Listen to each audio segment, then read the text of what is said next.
Les plantes composent un décor familier que nous regardons peu. Herbes folles ou fleurs sublimes, même si elles attirent quelquefois notre attention, nous les connaissons mal, souvent pas du tout. Nous sommes loin d'imaginer les qualités extraordinaires que les plantes possèdent. Au moment où nos sociétés s'interrogent sur leur rapport à la biodiversité, levons donc ici une partie du secret des plantes. Parcourons le monde et découvrons quels partenaires elles deviennent dans nos vies d'aujourd'hui.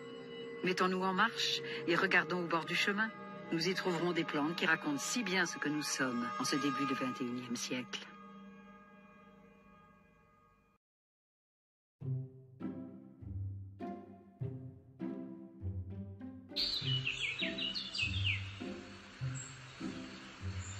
Alors l'ortie, moi j'ai toujours dit, s'il fallait laisser une seule plante sur Terre, pour moi ce serait l'ortie.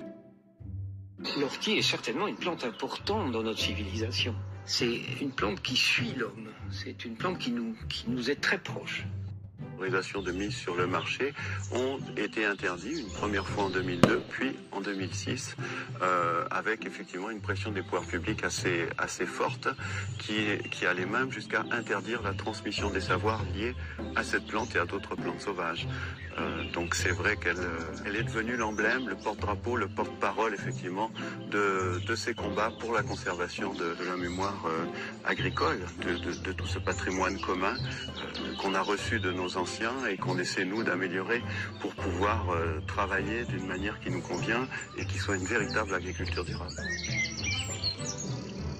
L'étincelle qui embrase les jardins, c'est une loi de 2006, dite d'orientation agricole, et qui a pour objectif d'interdire la promotion et la vente de produits phytopharmaceutiques qui ne bénéficient pas d'autorisation de mise sur le marché. La prohibition, le bootleg, le whisky se faisait à la maison dans l'Oklahoma. Oui. Mais ne plaisantez pas, je pense que bientôt on va devoir faire ça dans les mêmes conditions, se cacher pour faire son purin d'ortie.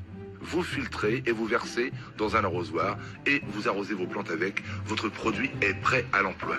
Alors comme il l'a été dit sur cette antenne, il me sera donc interdit le 1er juillet de vanter les qualités d'un produit, je cite, qui n'a pas fait l'objet d'une autorisation de mise sur le marché.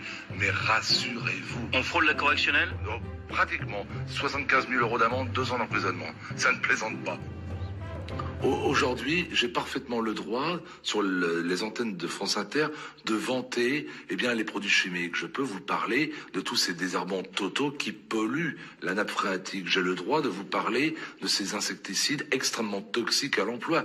Vous rendez-vous compte que j'ai le droit de recommander à l'utilisation des produits qui doivent être faits en l'absence de vent, avec une combinaison plastique, des lunettes, des masques, des gants, hors de la portée des enfants, où il est préconisé de rincer abondamment le matériel ensuite, de ne pas consommer le fruit dans les 15 jours qui suivent, etc., etc. Il est même indiqué que le flacon ne doit pas être jeté, comment dire, dans les ordures, mais recyclé pour éviter qu'il ne pollue le sol. Et on ne peut pas parler du purin d'ortie. À 20 degrés, patientez en moyenne une dizaine de jours. Vous remuez tous les 2 jours. S'il fallait laisser une seule plante sur Terre, pour moi ce serait l'ortie. À Londres, au prestigieux jardin royaux de Kew Garden, que le professeur Monique Simmons trouve le sujet suffisamment sérieux pour nous ouvrir les portes de son laboratoire. Elle lance pour nous une première série d'analyses afin de préciser les composants de l'ortie.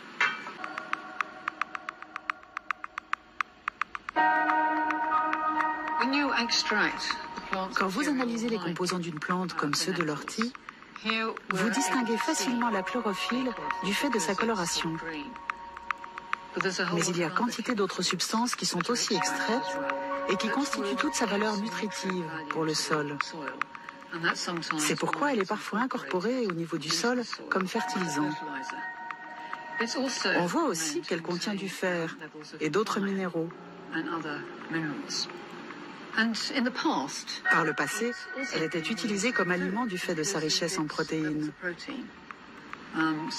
C'était la source en protéines dans certains régimes alimentaires.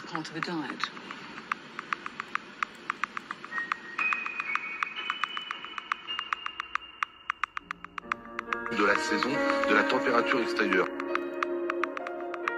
Lorsque nous croisons les analyses du Kew Garden avec celles effectuées à la demande de Bernard Bertrand, certes, nous avons confirmation de sa très forte teneur en chlorophylle, mais surtout de sa grande valeur nutritive. L'ortie est un apport considérable en vitamine C, en calcium, en phosphore, en magnésium. Bref, l'ortie est un aliment complet très énergétique. Aucune trace de quelque substance dangereuse que ce soit. Son fameux cocktail urticant, au demeurant non toxique, s'inactive au broyage et à la dilution.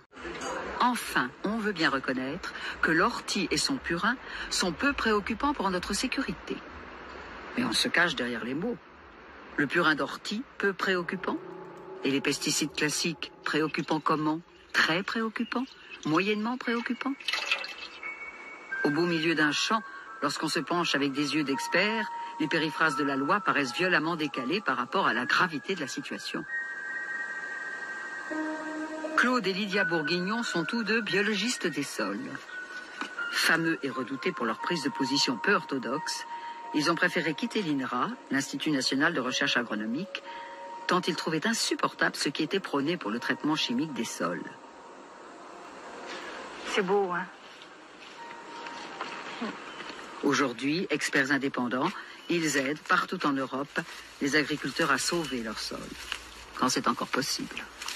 On utilise des produits, on appelle ça les pesticides, ce qui tue ce que nous avons décidé être des pestes, c'est-à-dire tout ce qui n'est pas considéré par nous comme gentil, puisque nous avons une vision totalement infantile de cow-boy de la nature. Il y a les gentils puis il y a les méchants.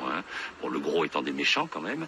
Il y a quelques gentils comme la coccinelle qui ont le droit d'être mis dans les gentils, mais surtout nous voyons la nature comme un monde absolument terrifiant. Donc il faut tuer tous les méchants. Donc on a un terme qui s'appelle les pesticides, donc qui permettent de tuer les insectes, de tuer les champignons. Alors on ne distingue pas ce qu'on tue, on tue tout. Et ça, on ne pose pas de questions là-dessus. Ça, on a le droit de dépendre. Par contre, vous osez mettre du purin d'ortie et c'est tout un drame qui s'installe. C'est du n'importe quoi, ça. Dans un sol compacté comme ça, en fait, il y a une très forte densité. C'est très compact. Vous n'avez quasiment pas d'oxygène, puisque c'est comme de la pierre. Donc, les racines et la faune, n'ayant pas d'oxygène, vont mourir. Un sol comme ça, c'est le cercle vicieux pour l'agriculteur. Il rentre dans une spirale infernale, c'est qu'il va être obligé de fertiliser. La fertilisation va affaiblir et provoquera plus de maladies. Ces plus de maladies, vous allez remettre des pesticides. Ces pesticides vont encore plus tuer cette faune, vont encore plus compacter. Et voilà. Et pour arriver, dans certains cas, les gens qui ont beaucoup utilisé ces produits, des sols qui sont morts. C'est-à-dire on ne peut plus rien faire dessus. Il faut d'abord remettre de la vie dans nos sols. Et ça ne va pas se faire en claquant des doigts. On a ruiné nos sols, on a décapitalisé depuis 50 ans. On va remettre 50 ans pour capitaliser. Mais il faut que les choses évoluent. On avait besoin, je crois, de passer... Enfin, l'humanité a besoin de détruire cette planète pour ensuite la respecter. Ça va être lent, mais c'est ça la situation de demain, ce sera le respect de cette planète. Mais c'est pas... On estime qu'il y a 2% des gens qui ont pris conscience qu'il faut respecter la planète. C'est encore 98% qui s'en fichent complètement. Oui, mais c'est ces 2% qui peuvent faire basculer la civilisation. Certains déjà mettent en œuvre ce basculement. Malgré les réticences ou même les freins des pouvoirs publics, ils ont choisi de cultiver autrement. C'est le cas de François de Conti, viticulteur à Ténac. Alors, en lutte traditionnelle sur la vigne, en gros, chaque viticulteur met 14 traitements chimiques. Bon, eh bien, nous, on n'en met aucun. On ne fait que des traitements à partir de produits naturels. Ce qu'on veut démontrer, c'est qu'il n'est pas nécessaire d'utiliser les produits chimiques à outrance. On peut s'en passer. Ça marche, ça fonctionne. La preuve, elle est là. Il suffit de venir voir. Alors, bien évidemment, c'est un peu comme l'être humain. Si jamais il y avait vraiment une grosse attaque de maladie, si jamais vraiment on avait une déficience chronique qui s'installait, bien évidemment qu'on ferait appel à l'allopathie, bien évidemment qu'on utiliserait un produit phytosanitaire normal. Mais comme la vigne n'est pas habituée à ce produit phytosanitaire, on pourrait l'utiliser quasiment à demi-dose et on aurait une efficacité tout aussi visible que les gens qui travaillent à haute dose. Voilà, regardez, une feuille qui a 0 défaut. Regardez cette feuille, elle est magnifique, elle est splendide. C'est une jeune feuille, il n'y a aucune maladie apparente, ni devant, ni derrière. Uniquement des macérations de plantes, uniquement des produits naturels, aucun traitement chimique. Moi, je considère que je suis normal. C'est ceux qui utilisent des produits chimiques qui ne sont pas normaux, là, pour le coup.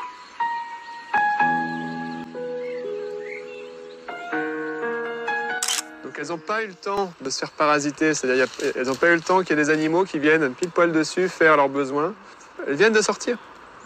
Puis c'est les têtes, là c'est en hauteur. Vous voyez ? Là je connais pas un seul chien qui est capable d'aller mettre ses fesses pour faire ses selles dessus. Donc j'ai aucun problème à accueillir les têtes de nature comme ça. Il faut savoir que l'ortie, quand on la caresse comme ça, elle ne pique pas. Ensuite, dans la nature, on peut faire la petite boulette. On casse tous les poils, tac, tac, tac, tac. Et vu que c'était en hauteur, on met dans la bouche et là, ça pique plus. Et on se régale. C'est très, très, très agréable. Vraiment, le goût est très, très bon. Et c'est aussi la bonne saison pour faire des remèdes avec l'ortie. On prend les têtes, vous pouvez les faire soit macérer dans l'alcool, comme on va faire tout à l'heure, soit les faire sécher et faire des tisanes, des infusions. L'ortie a des propriétés de par sa racine aussi, pour la prostate, et de par ses feuilles. Les propriétés des feuilles sont très nombreuses, mais pour en citer quelques-unes, elles vont être anti-allergiques, elles vont être anti-inflammatoires, elles vont être intéressantes comme reminéralisantes, elles contiennent quasiment tous les minéraux, elles contiennent beaucoup de silice notamment, beaucoup de fer, donc on la conseille aussi pour les problèmes d'anémie, parce qu'elle contient à la fois beaucoup de fer et de la vitamine C. Et la vitamine C va aider à l'assimilation du fer, donc c'est top. Et beaucoup de chlorophylle, qui aide aussi dans les problèmes d'anémie. Donc la chlorophylle va aider au transport de l'oxygène dans les hémoglobines, grâce aux hémoglobines, et va aussi aider le corps à se détoxifier. Elle est très nutritive aussi. Elle contient beaucoup de protéines. C'est connu l'ortie pour ses protéines. Elle contient 40% de protéines de son poids sec. C'est-à-dire vous faites sécher de l'ortie, vous avez 100 grammes d'ortie séchée, et 40 grammes de ces 100 grammes, ça va être de la protéine équilibrée. Et les protéines, c'est des acides aminés, c'est des chaînes d'acides aminés. Et dans l'ortie, on a les 8 acides aminés essentiels. Et puis c'est aussi une plante qu'on utilise pour drainer les reins, pour éliminer par les reins. Donc là, encore une fois, c'est une bonne plante pour les changements de saison. Elle est là quand il faut, un changement de saison. On termine l'hiver, on arrive au printemps, c'est le moment de faire une petite cure d'ortie qui va nous aider à éliminer un petit peu les accumulations de l'hiver. Les cristaux, les acides, les polluants, les pollutions atmosphériques, les pollutions alimentaires, les pollutions fabriquées par notre corps qui n'a pas beaucoup bougé pendant l'hiver, etc. Et c'est une plante qui va être tonique générale aussi, un peu comme j'ai parlé pour le chêne. Ça fait partie des plantes aussi qui travaillent un peu sur la globalité de notre organisme, qu'on pourrait appeler des adaptogènes, c'est-à-dire qui vont nous aider à nous adapter un petit peu au stress de la vie, au manque de sommeil, aux agressions, aux pollutions. C'est une plante qui équilibre, qui équilibre et qui donne de l'énergie.